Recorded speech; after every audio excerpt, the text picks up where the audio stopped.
VOA Afrique.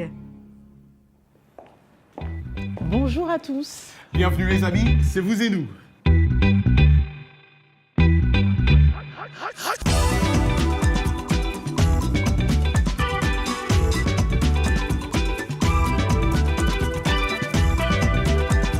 Mercredi, c'était, du moins officiellement, la fête des amoureux avec la Saint-Valentin.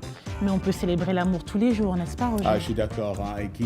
Oui, pas besoin d'attendre le 14 février pour ça. Mais je dois dire aussi que cette fête, c'est aussi pour les enfants. Et surtout pour les enfants ici aux États-Unis. Je t'en dirai un peu plus tard. Oui. Nous parlerons bien sûr amour cette semaine avec au sommaire. Le Kenya, 3e exportateur mondial de fleurs. À vos amours avec Edwige Asamoah. Nous espérons aussi que elle pourra répondre, pas toutes peut-être, mais à certaines de vos questions. J'espère. Nous aurons la suite de notre volet sur les immigrés africains passés par la frontière mexicaine. Ouais, nos rendez-vous hebdomadaires ne manqueront surtout pas. #vous et nous et l'Anglais Express. Nous parlerons du Festival panafricain du cinéma. Et parlons un peu d'abord, un peu Valentine, ici aux États-Unis. Et Kia, je vais t'en dire un peu plus pour t'apprendre, toi qui n'es pas américaine. Apprends-moi, j'aime apprendre. C'est une fête très suivie. Et comme je le disais aussi au début, c'est une fête qui est d'abord pour les enfants. Bien sûr, tout le monde joue le jeu. Vous pouvez vous faire inviter par votre Valentine au restaurant. Les magasins sont pleins de cœur et les cadeaux roses sont légion en fait. Surtout, c'est bien dans les écoles, comme je disais, que cette fête est la plus marquante. C'est donc une fête où l'on déclare son amitié. Dans les high schools ou les lycées, voilà exactement, les élèves s'envoient des roses jaunes pour l'amitié rose et pour l'amour. C'est aussi, comme toujours, une occasion de vendre. Et juste après Noël, tout le rouge et vert est remplacé par le rouge et rose. Mais tout d'abord, Ekia, commençons avec la question de la semaine de On dit quoi Oui, une question très importante. On entre dans le vif du sujet. On a posé la question donc, en Afrique et aux États-Unis de savoir comment s'est passée votre première fois, votre première histoire d'amour. On va avoir tout de suite ces propos recueillis par Arzuma Compaoré ici et par notre boîte de production sur le continent. C'est bon.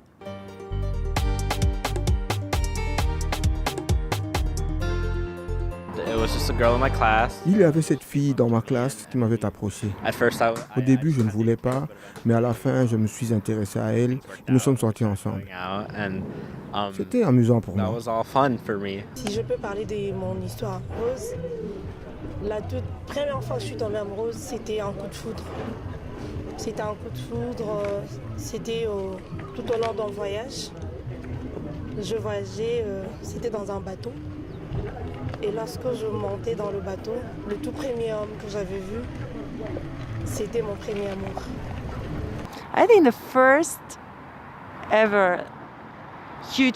J'ai eu mon premier grand amour à 14 ans. J'étais dans une colonie de vacances. J'étais tombée amoureuse d'un garçon. Nous sommes sortis ensemble pendant 2 semaines et ça s'est arrêté là. Un vrai drame. Pour la première fois, j'étais vraiment confuse. Je voulais passer tout mon temps avec lui. Il s'appelle Mike. Je voulais causer avec lui à tout moment. J'étais vraiment attachée à lui. J'avais beaucoup de sentiments pour lui. Je le connaissais depuis un bout de temps. Tout a commencé sur une piste de danse. Nous étions en train de danser quand je me suis rendu compte qu'il y avait quelque chose de spécial entre nous. Waouh, qui est la question que je pensais quand je regardais ça. L'amour, c'est beau l'amour, c'est très beau l'amour, je suis d'accord. Il faut te retourner la question. Ta première fois. Laisse-moi te poser ma question. La première fois que tu as été amoureuse, c'était comment? Je me rappelle plus. Non, tu Tout ce que je sais, c'est que j'avais comparé ça à une fuite d'eau. Quand tu mets ta main sous l'eau, c'est poétique ça. Tu as beau boucher le conduit, l'eau finit toujours par passer. C'est comme l'amour. Moi, il y avait beaucoup de fleurs. Je te raconterai pas l'histoire, c'est une histoire très longue. Mais parlant de fleurs, l'industrie florale kenyane connaît une forte croissance depuis 1980. Elle occupe aujourd'hui la 3e place à l'échelle mondiale et devient ainsi la première en termes d'exportation vers le continent européen. Selon les producteurs de fleurs du Kenya, un vol direct reliant Nairobi à New York serait un atout considérable pour la conquête du marché américain. Reportage de Daniel Schaff dit par Raissa Gironda. Jusqu'ici orientée principalement vers l'Europe, l'industrie des fleurs du Kenya pourrait bientôt connaître un nouveau succès grâce à une liaison aérienne directe avec les États-Unis à partir d'octobre. Notre objectif, c'est de pouvoir accéder au marché américain. Nous ne voulons pas de concurrence avec les Sud-Américains, qui sont les principaux producteurs ou fournisseurs de fleurs en Amérique du Nord. Nous serons d'un très grand apport en termes de complémentarité, car nous offrons des produits très différents de ceux déjà présents. Les roses du Kenya sont de plus petite taille que celles de la Colombie, qui dominent le marché américain. Par contre, leur variété et leur coût de production relativement bas pourraient donner un avantage au Kenya. La plupart des fleurs du Kenya sont vendues en Europe. Le Kenya est le plus gros fournisseur de roses en Australie et au Japon, surtout pendant la Saint-Valentin. Parce qu'en cette période, les demandes sont nombreuses. En fait, c'est l'époque où parfois la demande dépasse l'offre. Pour se préparer à faire face à la forte demande pendant la Saint-Valentin, les producteurs de fleurs se voient obligés d'employer de la main-d'œuvre supplémentaire, estimée à près de 100 000 employés saisonniers. Selon des estimations officielles, l'industrie florale au Kenya fournit au moins 400 000 emplois supplémentaires, pourvoyant ainsi des moyens de subsistance à environ 2 millions de personnes. En accédant davantage au marché américain, l'industrie kenyane des fleurs ne pourra que croître. Moi, je suis contente et fière de voir que le marché revient à l'Afrique. 3e rang, c'est quand même pas rien pour ces exportations de fleurs. Oui, ça veut dire aussi qu'il y a l'amour. Oui, j'espère que tu offriras aussi des fleurs à tes collègues. J'ai jamais vu de fleurs. Tu parles de beaucoup de fleurs. À présent, maintenant, on passe à notre segment « À vos amours ».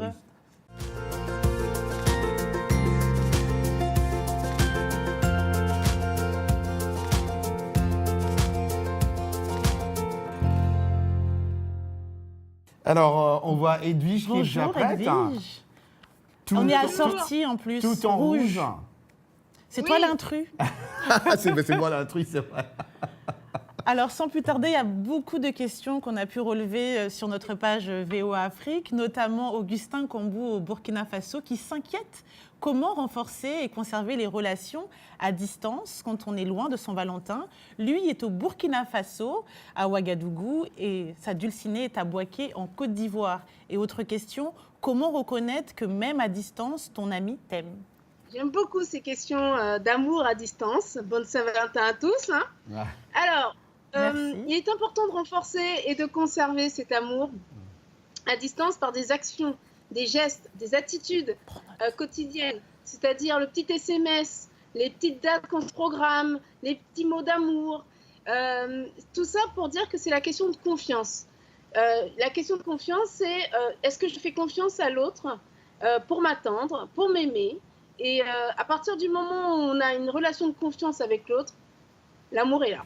Mais écoute, Osana Dumangar du Tchad dit « Existe-t-il aujourd'hui une vraie relation amoureuse sans calcul, que ce soit tant du côté de l'homme que de celui de la femme. Le matérialisme n'est-il pas un obstacle à toute bonne relation, d'après lui ? La relation amoureuse véritable est possible. Maintenant, je tiens l'attention pour la définition du matérialisme. C'est quoi être matérialiste ? C'est l'attitude, le comportement de celui ou de celle qui s'attache aux jouissances, aux biens matériels, aux valeurs monétaires et aux plaisirs matériels. Donc, je voudrais dire à ce moment-là qu'il faut faire la différence entre assurer d'avoir un confort, et nous les femmes, on aime avoir son confort. Les hommes aussi, d'ailleurs. Voilà. Les hommes, vous aimez bien avoir une maison bien rangée, avec un certain confort. Ouais. Et ce qui ne s'appelle pas du matérialisme, ça s'appelle être dans le confort. Edwige, merci infiniment. Merci beaucoup, Edwige. Edwige, qui est l'homme chanceux qui a invité Edwige au restaurant ? Qu'est-ce que c'est que ces questions ? Maintenant, Mon cher et tendre amoureux, mon cher et tendre mari, depuis 30 ans. Merci Edwige, à la prochaine. Elle revient, notre radieuse. Je pense que tu sais de qui je parle. Ouais, tu parles de Dili Diko. Oui, c'est exact, c'est exact. Avec l'hashtag Vous et Nous, avec une nouvelle question dont je me tarde de savoir quelle est-elle. Oui. Salut Dili. Salut Etia, salut Roger. La question de la semaine, vous arrive-t-il d'envoyer des lettres ou des cartes postales? Oui, non, pourquoi? Donc on commence par Louis Moutanga qui nous écrit de Kamina. Et il nous dit « Malheureusement, les bonnes pratiques comme la lecture et l'écriture ne font plus partie de nos habitudes. Ici, cela a entraîné la disparition du service postal qui a également souffert du boom de la téléphonie mobile.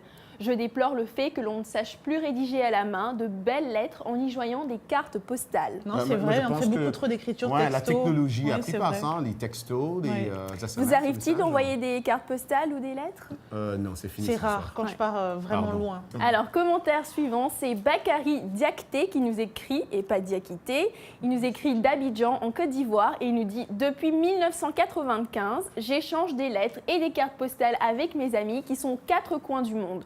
Je pense que la correspondance m'a aidé ou m'a incité à apprendre d'autres langues, en particulier l'anglais. » Voilà. C'est tout pour aujourd'hui? Non, ce n'est pas tout pour aujourd'hui. Non, on a encore besoin de dire. Alors, cette fois-ci, ce n'est pas vraiment des photos que j'aimerais te montrer, c'est 2 portraits. Donc, le 12 février, les portraits officiels de Michelle et Barack Obama ont été révélés à la National Portrait Gallery, ici à Washington. Et donc, ici, on peut voir le portrait de Michelle. Et sur la page suivante, on peut voir le portrait de Barack Obama. Donc, ce sont des portraits qui ont beaucoup fait parler sur les réseaux sociaux, tout simplement parce qu'ils ne sont pas du tout conventionnels. Ils se différencient vraiment beaucoup des portraits précédents. Voilà, donc voici ce qu'il y avait précédemment. Si on peut cliquer sur celui de Bill Clinton ou de George Bush. Donc, c'était vraiment beaucoup plus classique. C'est beaucoup plus agréable celui de Barack Obama. Ouais. Voilà, donc ça dépend des goûts en fait. Donc les internautes n'étaient pas d'accord, et c'est pour ça qu'ils ont beaucoup parlé des portraits. Et il y a eu pas mal de montages de ceux qui n'ont pas beaucoup aimé ce portrait de Barack Obama. Mais en fait, ce portrait de Barack Obama a beaucoup de signification, car on voit toutes ces verdures-là, et dans la verdure, plusieurs fleurs qui ont toutes une signification symbolique. Donc, je vous explique. Les chrysanthèmes sont censés symboliser la ville de Chicago, où Michelle et Barack habitent, et aussi la fleur de jasmin, qui est censée faire référence à l'enfance de Barack Obama, passée à Hawaï. Et enfin, le lys bleu du Nil, qui rend hommage aux origines kenyanes de Barack Obama. Wow. Voilà. Quant au portrait de Michelle Obama, on l'a vu dans une robe très contemporaine, avec des motifs très moderne. Beaucoup de personnes ont par contre critiqué le visage parce qu'ils trouvent qu'il ressemble pas vraiment beaucoup à Michelle Obama. Merci beaucoup, merci Dili. Merci Elia, merci Roger, à la prochaine. À la semaine prochaine. Vous suivez Vous et Nous et on revient après une courte pause avec l'Anglais Express, la suite de nos reportages sur l'immigration clandestine et on parlera cinéma avec le Pan African Film Festival.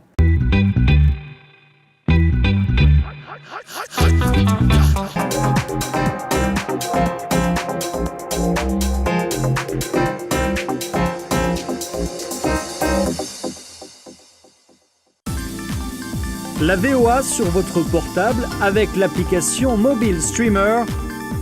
Écoutez nos programmes n'importe où, quand vous le voulez. C'est gratuit avec Internet. L'application est disponible sur iPhone ou Android. Ou alors, composez les numéros de téléphone suivants. VOA Afrique, 24 heures sur 24, sur votre portable.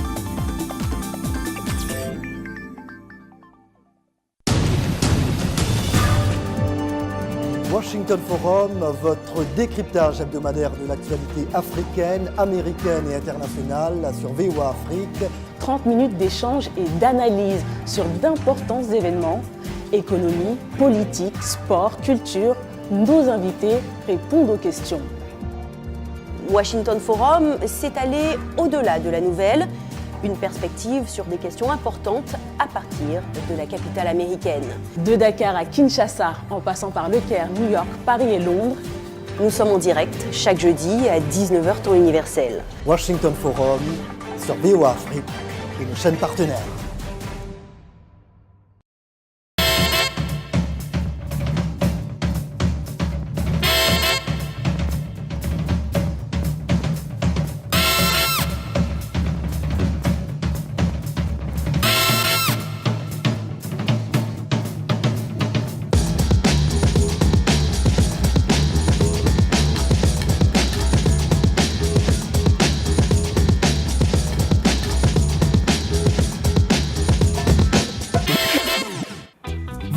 part 2. Vous voulez apprendre anglais comme vous faites habituellement dans cette émission. C'est maintenant avec Michel Joseph dans Anglais Express. Bienvenue à l'Anglais Express. Les canaris sont des petits oiseaux tout jaunes. Canary in a coal mine, un canari dans une mine de charbon. Pourquoi ces oiseaux adorables se trouveraient-ils dans une mine de charbon? Essayons de comprendre. Did you hear about Sarah? The boss took her to dinner and then fired her the next day. The same thing happened to Jason. The boss took him to dinner and then fired him. Dinner with the boss is like a canary in a coal mine. Si un canari respire des gaz toxiques, il devient malade et meurt encore plus rapidement qu'un être humain. Au siècle dernier, les mineurs emmenaient des canaris en cage avec eux dans les mines de charbon et si les canaris mouraient, ils savaient que l'air était toxique et bien sûr sortaient immédiatement pour ne pas subir le même sort. Donc on se sert de l'expression « canary in a coal mine » comme un avertissement. En d'autres mots, « be careful », faites attention. « It's a canary in a coal mine ». Et voilà pour l'Anglais Express. Merci Michel, vous retrouvez l'Anglais Express sur www.voaafrique.com, rubrique « Vous et nous ». Cette semaine, nous poursuivons notre volet sur l'immigration clandestine avec des Africains ayant pris la route de la frontière mexicaine. Reportage de notre confrère Enoch Fente du service Corne de l'Afrique à la VOA. Priscilla Olivares est une avocate du Texas. Sa spécialité, l'immigration. La plupart de ses clients sont des migrants latino-américains arrêtés alors qu'ils traversaient illégalement la frontière mexicaine. Récemment, elle a défendu les Africains. Un parcours différent, mais la même histoire. Une majorité de ces migrants demandent l'asile, soit parce qu'ils étaient persécutés, soit parce qu'ils craignent de l'être en cas de rapatriement forcé. Maître Olivares représente Simeon Koroma, un Sierra-Léonais détenu ici au Texas. Les autorités n'ont pas permis à la Voix de l'Amérique d'interviewer Koroma sur place, donc nous l'avons joint par téléphone. J'ai quitté la Sierra Leone pour cause de persécution. Quant à Siméon, il a peur de retourner dans son pays parce qu'il a été ou pourrait être persécuté si on l'y oblige. Koroma raconte comment, accompagné d'autres migrants venant du Brésil, il a traversé l'Amérique du Sud et l'Amérique centrale pour arriver aux États-Unis. Nous avons mis 4 jours pour parcourir environ 200 km. Nous avons escaladé 7 montagnes et traversé le fleuve Panama. C'était vraiment dangereux. Un juge de l'immigration américaine a rejeté la demande de Koroma en octobre dernier et ordonné son expulsion. Il a fait appel de la décision et devrait rester donc plus longtemps en détention. J'en ai assez. Déjà 9 mois en détention. Y rester 8 mois de plus me serait néfaste. Les demandes d'asile sont si nombreuses que les tribunaux de l'immigration sont dépassés. À Austin, Jennifer Long dirige un centre d'accueil où les réfugiés remis en liberté peuvent loger en attendant d'obtenir un permis de travail. Casa Marianella abrite surtout des migrants d'Afrique subsaharienne. Ils doivent malheureusement poursuivre leur démarche tout en restant en détention et d'habitude sans accès à un avocat. En général, un détenu n'obtient pas l'asile politique. Les gens sont donc expulsés directement à partir de ces centres. Pour Maître Olivares, si tant de demandes d'asile n'aboutissent pas, c'est parce que les demandeurs omettent des détails pertinents dans leur dossier.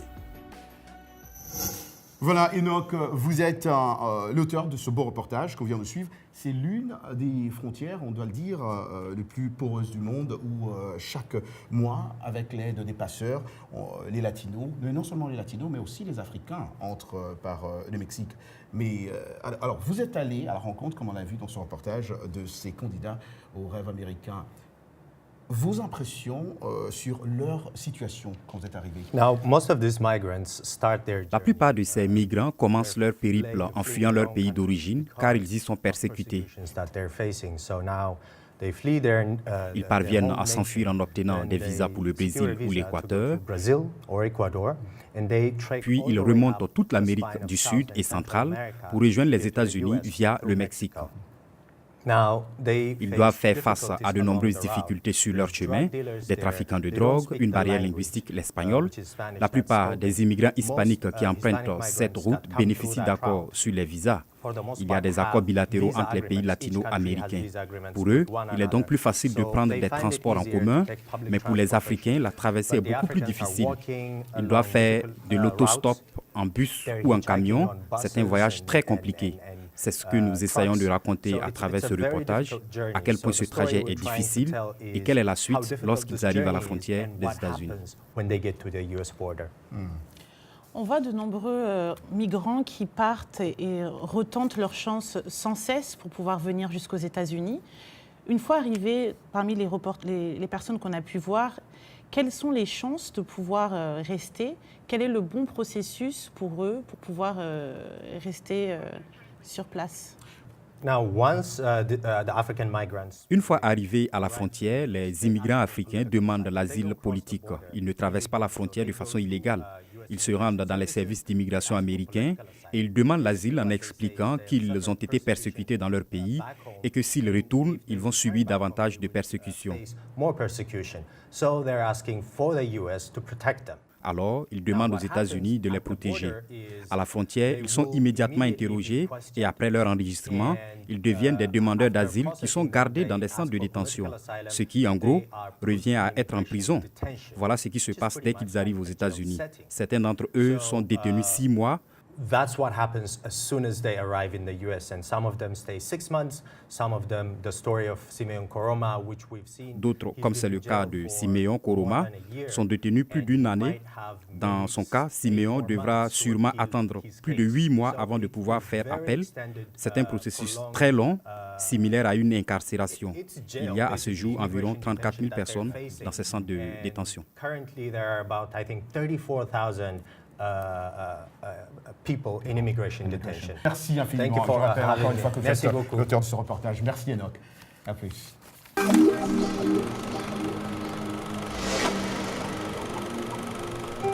Du 8 au 19 février se tient le Festival panafricain du cinéma. C'est à Los Angeles, en Californie.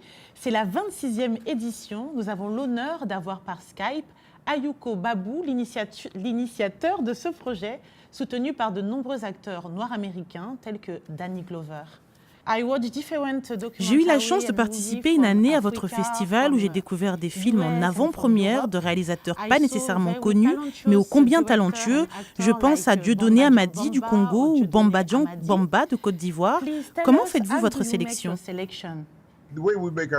La façon dont nous faisons notre sélection, ça comporte 2 phases. D'abord, nous avons une philosophie qui dit que pour vraiment comprendre notre histoire, pour les Africains, ceux qui sont des Indiens africains, il faut comprendre la traite des Noirs et la colonisation. Par conséquent, nous devons entendre toutes les voix, les Haïtiens, les Libériens, les Ivoiriens, Harlem, Atlanta, et nous mettons ensemble toutes ces histoires. C'est la façon de mieux nous comprendre, de comprendre notre richesse et d'aider les gens aussi, d'aider d'autres à comprendre ce que nous sommes. La deuxième chose que nous faisons, nous ne sommes pas tellement préoccupés par les aspects techniques du film, tout ce qui peut être appris. Ce qui nous intéresse, c'est l'histoire, ce que la jeune personne a à raconter et quelle inspiration nous pouvons en tirer.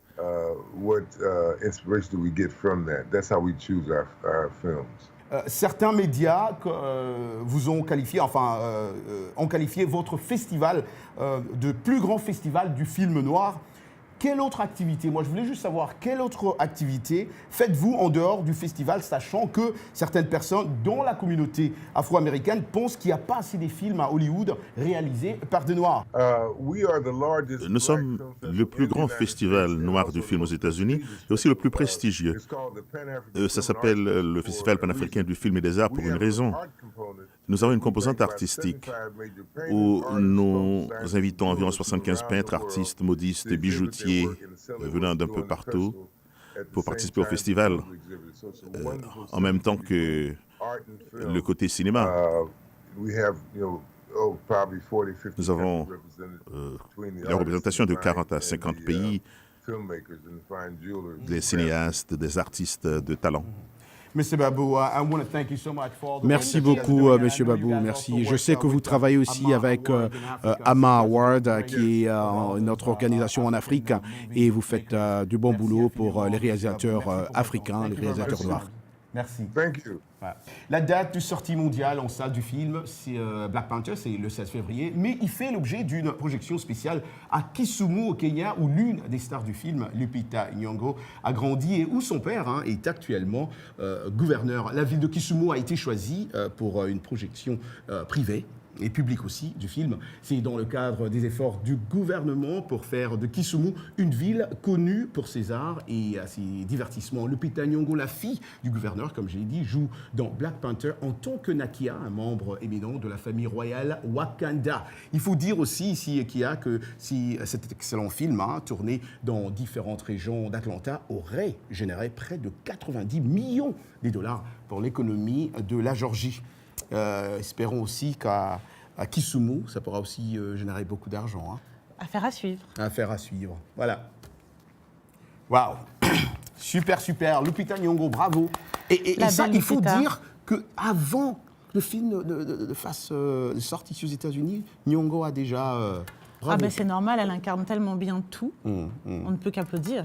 Bravo. Mais voilà, merci à tous nos téléspectateurs, partout où vous êtes dans le monde. Et comme d'habitude, on vous dit rendez-vous la semaine prochaine. Ciao, ciao.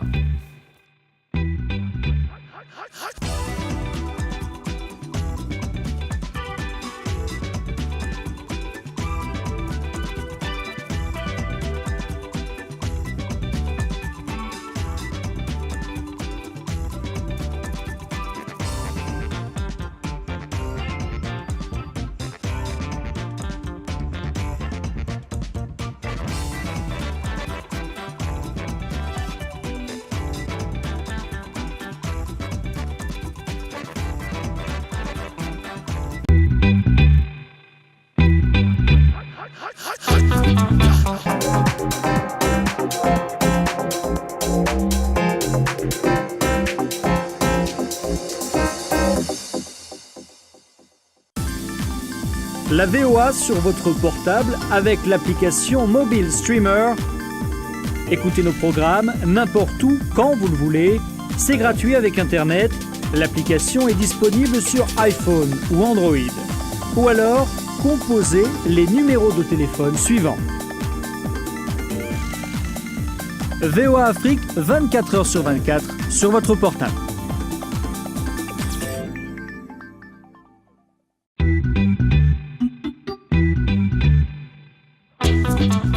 Vous et nous, c'est votre émission hebdomadaire de VOA Afrique. Une connexion Afrique-Amérique inédite où les Africains et les Américains se racontent. Ces rencontres loin des clichés. Un choc des cultures, bienvenue. Dans Vous et nous. Suivez des interviews, des reportages originaux. Nos rubriques web, nouvelles technologies. Mode, amour, emploi vous tiennent informés à l'ère du temps. Vous et nous. C'est moi. C'est toi. C'est vous et nous. Les passagers de RM Show sont priés de monter à bord.